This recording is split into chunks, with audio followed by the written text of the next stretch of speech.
तर hello guys, आज पुन्हा एका नवीन व्लॉगमध्ये आपल्या सर्वांचं स्वागत आहे. तर आज खूप दिवसानंतर आपला व्लॉग येत आहे. शॉर्ट व्हिडिओ मी टाकत आहे, पण व्लॉगचा प्रयत्न करते म्हणजे जमेल तसं मी टाकण्याचा प्रयत्न करत आहे. व्लॉग बनवत पण आहे, पण थोडासा वेळ भेटत नाही आहे, त्यामुळं थोडासा लेट येत आहे आपले व्लॉग.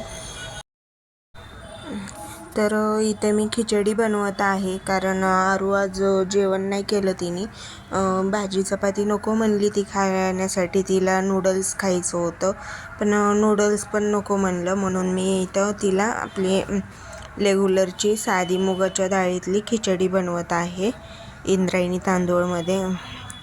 तांदूळ आणि मुगाची डाळ याची मी खिचडी बनवत आहे. तर व्लॉगचा तर मी प्रयत्न करतच आहे, जमेल तेवढं मी बनवण्याचा किंवा टाकण्याचा प्रयत्न करत आहे, पण जरा वेळ पुरत नाही आहे. आणि आता माझ्या डिलेवरीसाठी थोडासाच वेळ आहे, किंवा एक 5-6 दिवसच राहिले आहेत, कारण की डॉक्टरनी 24 तारीख दिलेली आहे. तेच टेन्शन, परत थोडासा म्हणजे कमरेचा वगैरे त्रास होत आहे मला, त्यामुळं मी जरा व्लॉगसाठी ते नाही बनवत आहे, पण जमेल तेवढं मी प्रयत्न करत आहे बनवण्याचा व्लॉग. पुढे कसं होणार आहे काही समजत नाही आहे. मम्मीनी पण खूप टेन्शन घेतलं, म्हणजे मम्मीनीच सगळ्यांनीच खूप टेन्शन घेतलेलं आहे. मी सुद्धा टेन्शन घेतलेलं आहे की कसं होणार आहे, काहीच माहीत नाही आहे. कारण की यावेळेस मला जरा अशक्तपणा जास्त आहे, त्यात हिमोग्लोबिन पण खूप कमी आहे माझ्यामध्ये, खूप म्हणजे खूप कमी आहे. त्यामुळं खूप टेन्शन येत आहे, आणि पाय पण खूप असे सुजतात आहेत माझे, त्यामुळं जरा टेन्शनमध्ये आहेत सगळेजणच. त्यामुळं थोडंसं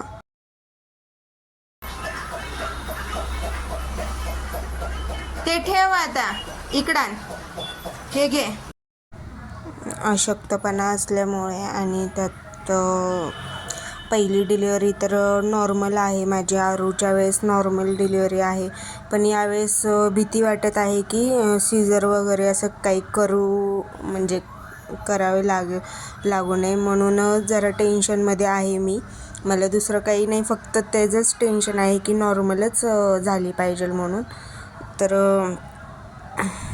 बघू आता काय होते, कसं काहीच समजत नाही आहे, पण ठीक आहे.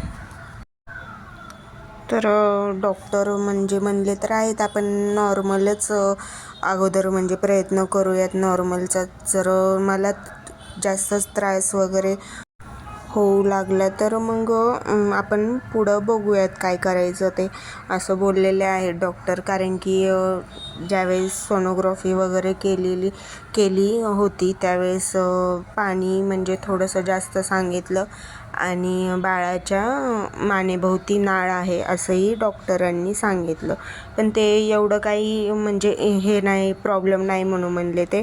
पण आता बघूयात काय होतं काय नाही. तर त्याच टेन्शनमध्ये थोडंसं आहे, आणि माहीत नाही आता 5-6 दिवसच राहिलेले आहेत. कसं होणार आहे काय माहिती, आणि काय होणार आहे नाही माहिती, पण काही असू द्या, फक्त नॉर्मल व्हायला पाहिजे, छान म्हणजे सगळं व्हायला पाहिजे, एवढंच देवाकडे प्रार्थना करते. दुसरं काही नाही, टेन्शन नाही की असं जास्त टेन्शन येईल असं काही नको आहे मला. सीझर वगैरे पण नको आहे मला नॉर्मलच पाहिजे एवढंच. बाकी मग देवाच्या हातात आहे सगळं.